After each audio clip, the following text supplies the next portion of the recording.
guys, Felicia Day here, and this is my podcast, Felicitations. This is the third time I've tried to redo this podcast, you guys, and I will upload it redone, I promise you. I just redid it before this, and then I realized that stupid GarageBand that has a default of putting an echo on your voice was on. So I did like 30 minutes of talking, and I was echoing. And I'm not going to inflict that on you, although I sounded very full and lovely. Welcome to my world, you guys. It has been one of those weeks. I am re-uploading the original podcast that I have, podcast number 12, because I was so tired last night when I recorded it. And yes, there is a guy just trimming bushes outside. I'm just going with it because there's nothing I could do at this point. I have to replace the other podcast because I was so tired and I was doing a lot of negative self-talk. And I accidentally insulted somebody who asked a question, which it wasn't even about the person who asked the question. It was, I thought my answer was bad because I was being negative, because when I get tired, I get very negative.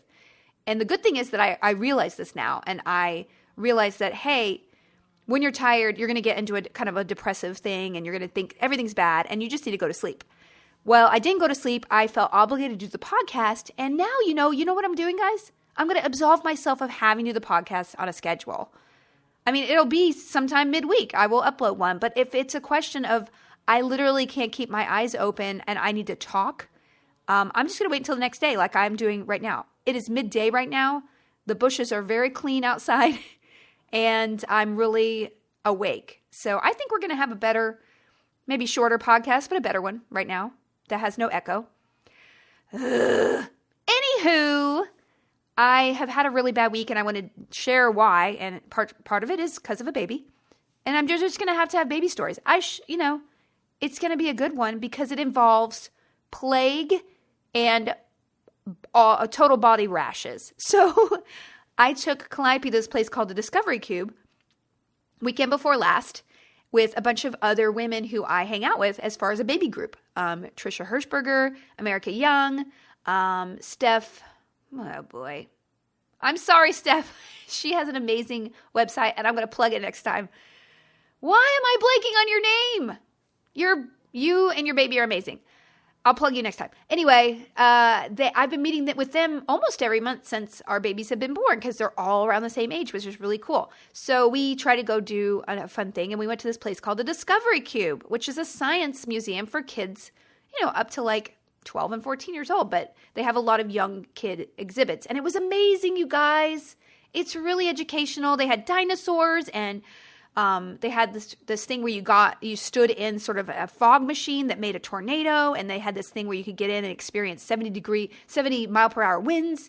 It was really great until Calliope really fell in love with this huge touchscreen thing that had fish on it, and one side had saltwater fish and one had freshwater fish. And the crazy thing was that you could drag the fish from one part to the other and they would just disappear, quote unquote, which really in reality you just kill the fish, right? You can't put a saltwater fish in a freshwater fish area, but I guess this was meant to demonstrate it without like physically murdering fish in front of children. Good tip. So anyway, she loved dragging the fish over and essentially killing them. And I was so excited that she was into it until I touched the screen myself, and literally there was a grit on it, you guys, that was so disgusting. It was a film of plague. And I just had this heart attack like, oh my God, she's going to get hand, foot, mouth disease. We're all going to get it. We're all going to just be, the next plague is here. There was a thing about measles outbreak. She's fully vaccinated, but something's going to happen. So anyway, I quickly doused her in alcohol, which she loved. She loves that and sunscreen on her face, not. And I thought, okay, we're safe. But then she must have gotten it somewhere else, just like maybe on a high chair or something, because a week later on last Friday, she got 103.5 fever. Like literally, it was like a sun was burning inside. She had an internal combustion unit burning her up on the inside, which is very scary, you guys, because, you always read horror stories in baby groups and online about children getting some weird thing and just like not waking, just horrible stuff. So I was freaking out, but the doctor had said, don't bring her in until she's 104 or above. Well, 103.5 is not 104. So I was like, I'm going to give you some Tylenol, see if it calms down. It did.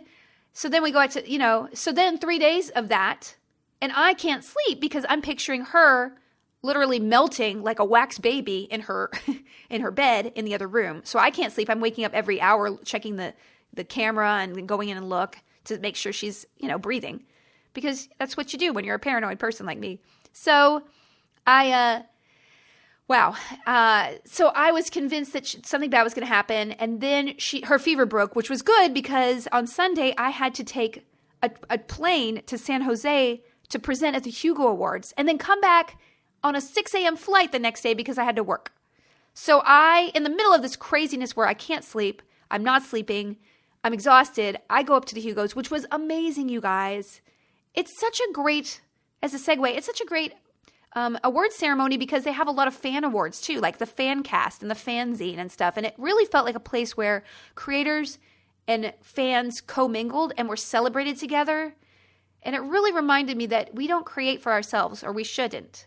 We create for other people to be affected by our voice. And I think that's really beautiful because even one person being affected by your voice is you're sharing who you are and making an impression in this world. It's so important. Anyway, so it was an amazing experience. I hung out with John Scalzi. I saw George R. R. Martin.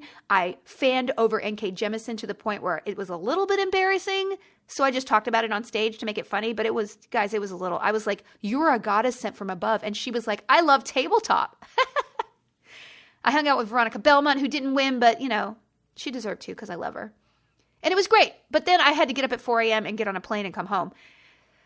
So I'm already out of my mind, and then I'm more out of my mind. And then I got off the plane and look at the baby. I'm like, hi, why are you covered in welts? So she evidently got this thing called roseola, which is a virus that gives you this huge fever spike, which can, by the way, cause seizures because it's such a high, fast fever spike. She didn't get them, thank goodness, but and then when the fever breaks, you're no longer contagious, but you're covered in hives and welts and rash for 3 days, which she was. And she was very uncomfortable. And she essentially renamed me Milk because whenever she'd see me, she'd go, Milk, to be comforted. So basically, I am no longer a booty call. I'm a booby call. Cha-ching! That's my stand-up for the week. Anyway, so that's the situation. And that's why last night I was so incredibly tired because I'm still catching up that I really did a lot of negative self-talk and just wandered and it wasn't very good. So but I apologize. I apologize to anybody who listened to it. And this will be the new substitute podcast, which will be short and brief. Anyway, I'm going to answer questions this week because this was not as productive a week consumption-wise. I watched the Great British Bake Off show, the finale.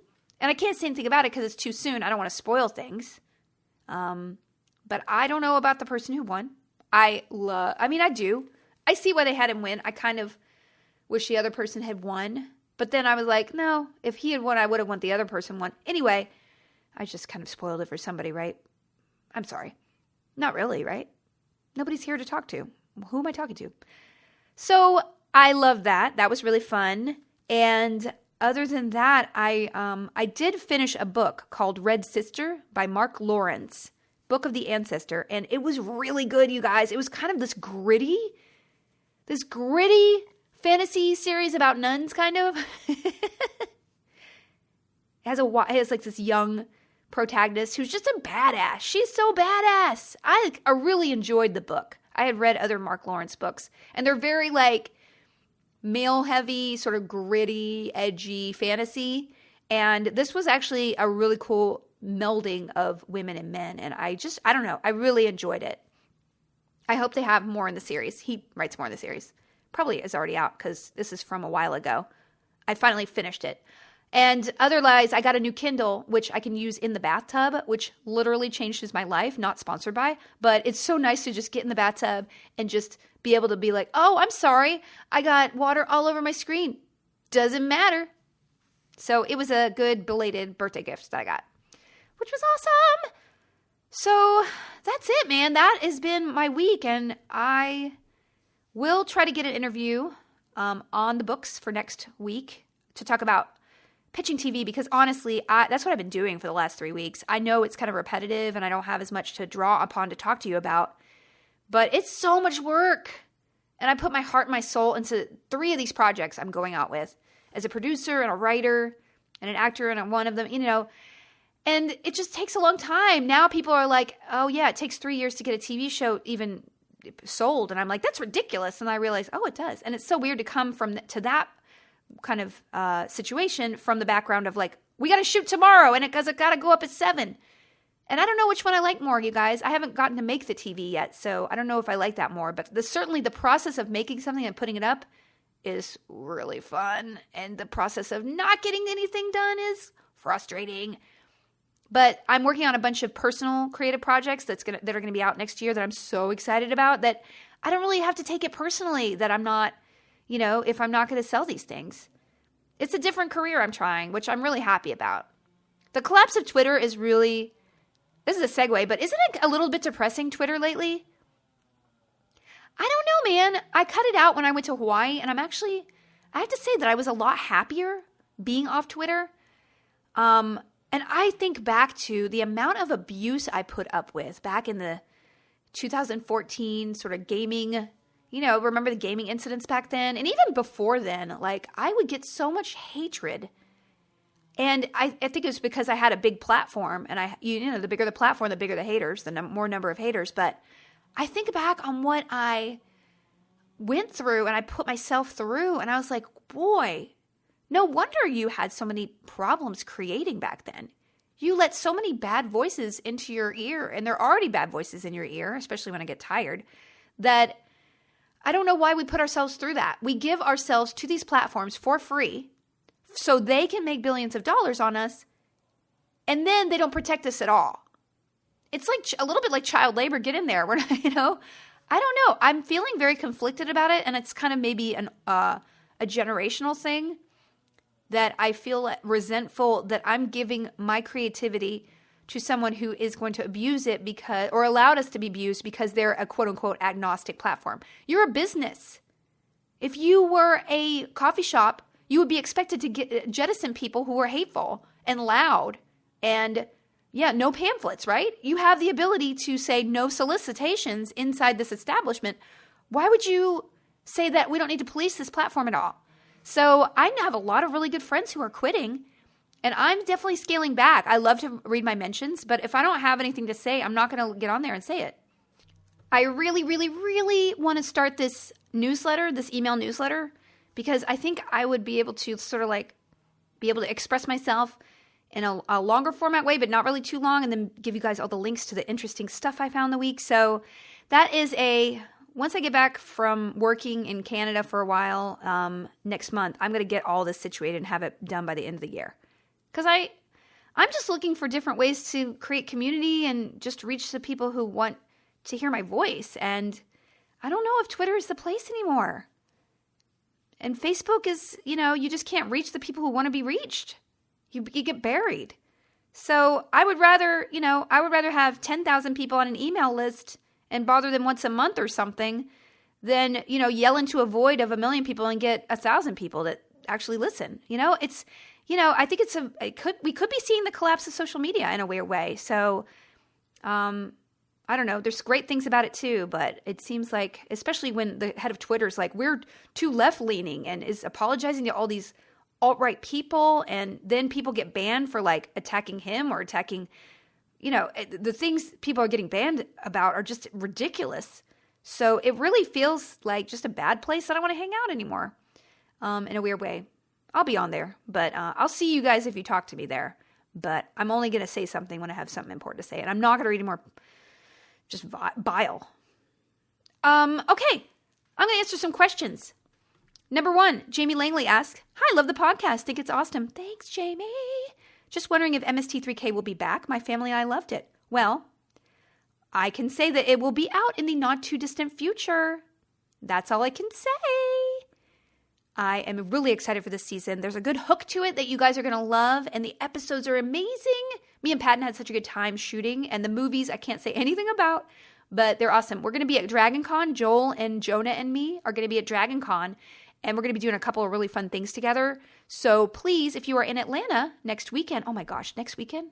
It's 2 weekends, right? Oh, I just had a heart attack.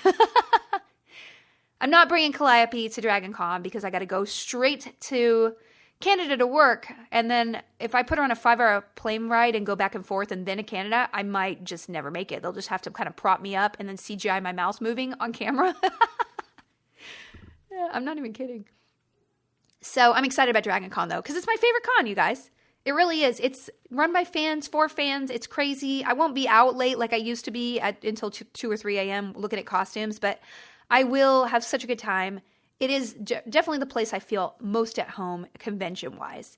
And plus, I'm from the Southeast, so it feels like home in a lot of ways. So Jamie, please just follow my Twitter, because I will update on Twitter about when MST3K is going to be out. Indoors women, I want to apologize to you because thank you. I want to thank you for pointing something out that I did. I stuck my foot in it and I kind of insulted this question, which is a good question. And it was because I misspoke because I was so tired. And you motivated me to redo this podcast, which I think is going to be much better. So thank you. Your question is, I love what you do so much, and I'm curious about your process. What does a typical day look like for you, Jen? Jen again. Good question. I have a weird daily, I don't have a routine, and it's super, super hard when you don't have a routine, and yet that is how I want to live my life. So I did sort of an office-y job when Geek and Sundry first started. I would be in the office every day, and I realized I was so drained. I was creatively sapped, and it was very hard for me. I will be on a set 18 to 20 hours a day, and I will not complain. I love being on set. So it's not a work thing. It's just kind of being confined to one place. And I think that's kind of thematic of what my days look like. Because if I'm not on set, because we're always different places on set too. So everything's always different every day. And I just have to have that. That's just, a lot of people like stability and crave that sort of stability. And I totally envy that because I think life would be a little easier if I wasn't always throwing things up in the air and seeing how they land. But my typical day, I will wake up and the baby wakes me up and we have breakfast together. And I make her some oatmeal because I want both of us to be regular and healthy. And sometimes she will eat it and sometimes she won't. And then I'll eat hers. And then I'll be like, wow, I have a big old oatmeal food baby inside me. So that's how we start the day. And then I usually have someone come over and watch Calliope for the day because I usually have meetings. So I'll have meetings with either writing partners or producers I know. I will have meetings with collaborators, just catching up with friends. I will have pitch meetings. Meetings on projects that I want to get set up. People want to meet me about projects they want to set up with me in them or behind the camera on them. And so it's usually I have like 2 a day. And if I don't have the meetings, I am working on a writing project. So either a book that I'm working on, a screenplay, putting together a pitch, which involves a lot of steps that we'll talk about one day, I promise. And I try to have lunch and meals with the baby and be here for her when she goes to sleep. So maybe that's why she calls me Milk, because she knows that when she gets milk, I will be with her. Oh boy, that's a bad mom. No, it isn't. It's just a mom who's busy. And when I tell her I have to go to work, she gets upset. But then I was like, I'll always come back. And she's okay again. So it's pretty good. So I guess my day is different. But I will tell you that my most productive days are when I am disciplined enough to not check anything on my phone or my computer until I write 2 stream of conscious, pages in my journal. And the night before, I make a to-do list for the next day, knowing that I have things like whether it's a car appointment or like prepare for this pitch, putting it in the calendar and really planning my day out the night before allows me to sleep a lot easier. And then when I get up, really dumping everything out onto the page so I can start fresh. Because there's, we carry so much around with us, emotion-wise, tension-wise, and anything you could do to get it out. For a while, I would work out for 30 minutes every morning and listen to like a language tape or a podcast. And that was really fantastic because it got me into the habit of taking care of myself, which is the next question. And I'm going to segue into that question now. Amanda, Queen of Moons, asks, what are your best advice on self-care and improving body confidence? Love from a teen that really needed last episode. I love you too, Amanda. Yeah, I think it is so hard to be confident in this world. Nobody wants you to be confident. Do you see out in the world, anybody who's confident gets pooped on and torn down because we see other people being confident and we feel insecure about our own abilities and we want to negate that other person's ability to do it because if they're confident, why am I not confident? And why am I not successful like them? So it comes from a place of fear and jealousy when you're torn down. But then we perpetuate the society of tearing people down.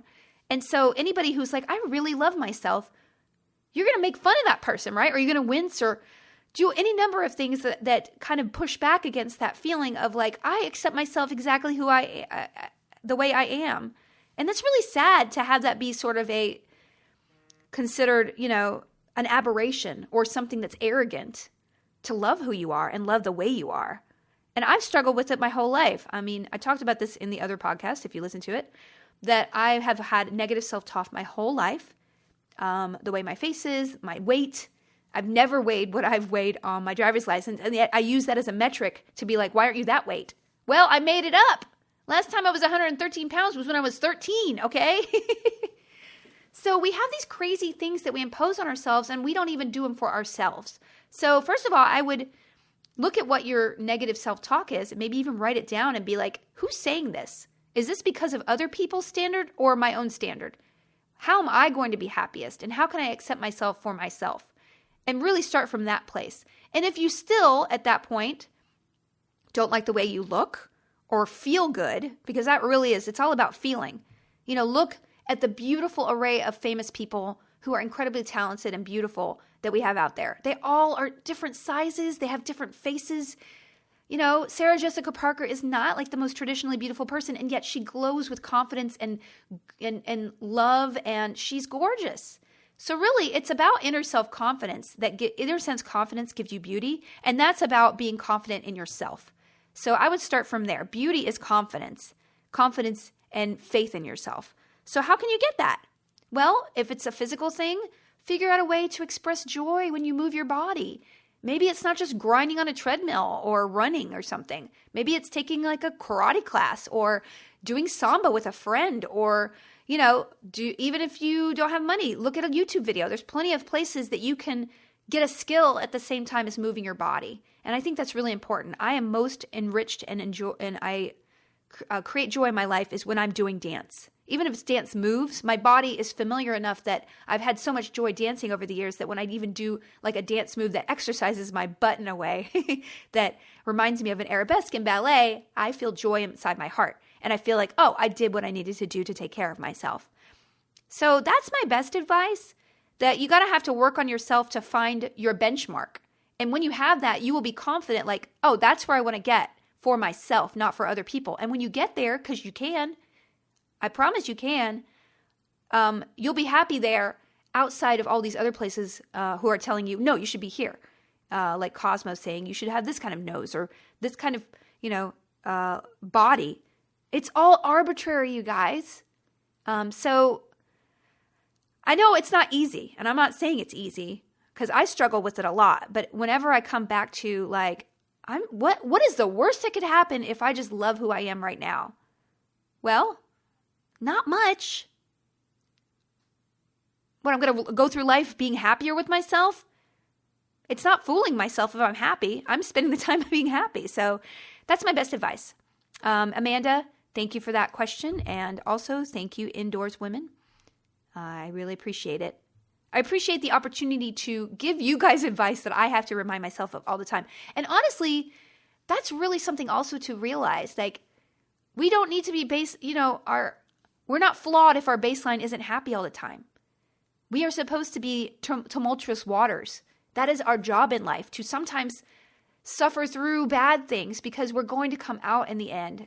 I read a really nice thing in a blog somewhere that said that a feeling is just a cloud coming through your life. It might dim the sun a little bit, but then it will move on. And so being conscious of the fact that the sun is always there, it's just sometimes a little bit clouded over by circumstance or a feeling or an emotion. You can get through it because time will get you through it. And I think that's, that kind of trust in the universe and yourself is really important. All right. Last question.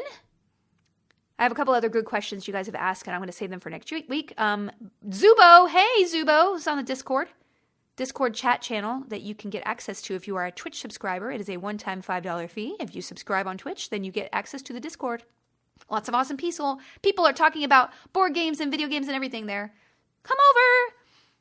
Zubo says, here are some potential felicitations questions. Well, I'm picking this one. What is your top 3 destination that you would like to visit where you have not been to? And then Second part, what are your top 3 recommendations for places to visit? Oh, I love travel. I love travel.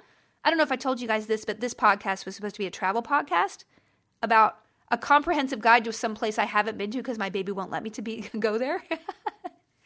I had the pitch ready and I was going to go out and have somebody pay me to do it. And then I was like, I don't know.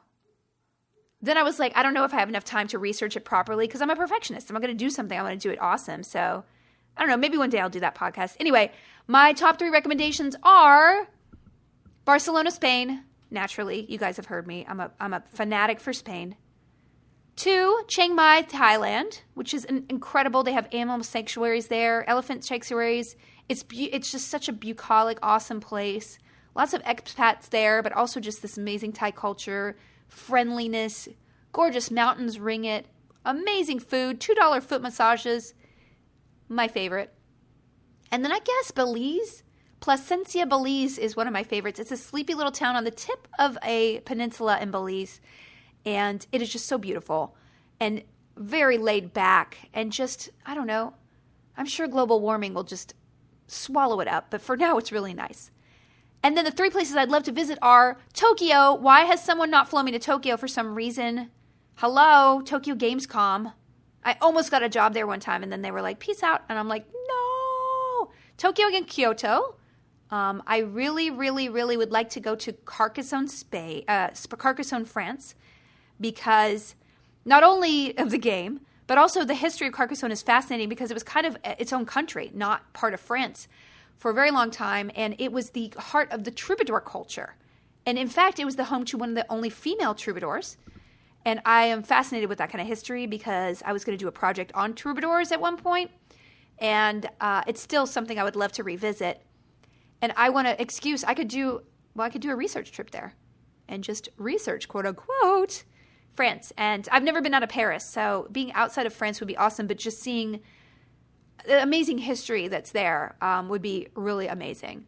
And then, boy, I don't remember what I answered when I answered this question before for my 3rd place, but I'd really, really, really like to go to Costa Rica, I think, because I love Belize so much, and I'm studying Spanish, and Costa Rica is very conscious about their environment and their ecotourism. I don't know. I mean, listen, the only way to really sustain the world is to make it useful to humans. And I hate to say that because I am the person who is like, we should let nature be itself. And it's a huge tragedy to lose any animal and encroach upon their habitat. It really breaks my heart, actually. I can barely read Calliope animal books because I'm thinking, oh yeah, giraffes. Now people are trophy hunting them and they can import them to the U.S. and, their population has plummeted 50% in the last 10 years and I'm just really depressed right now.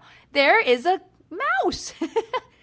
So I have a hard time with it, but to me, I would love to visit Costa Rica because what I've read, there are some places you can go that are very conscientious of not only supporting the animals, but making it a situation where they're safe, but at the same time we can enjoy being exposed to them in a way that's gentle on the earth, ideally.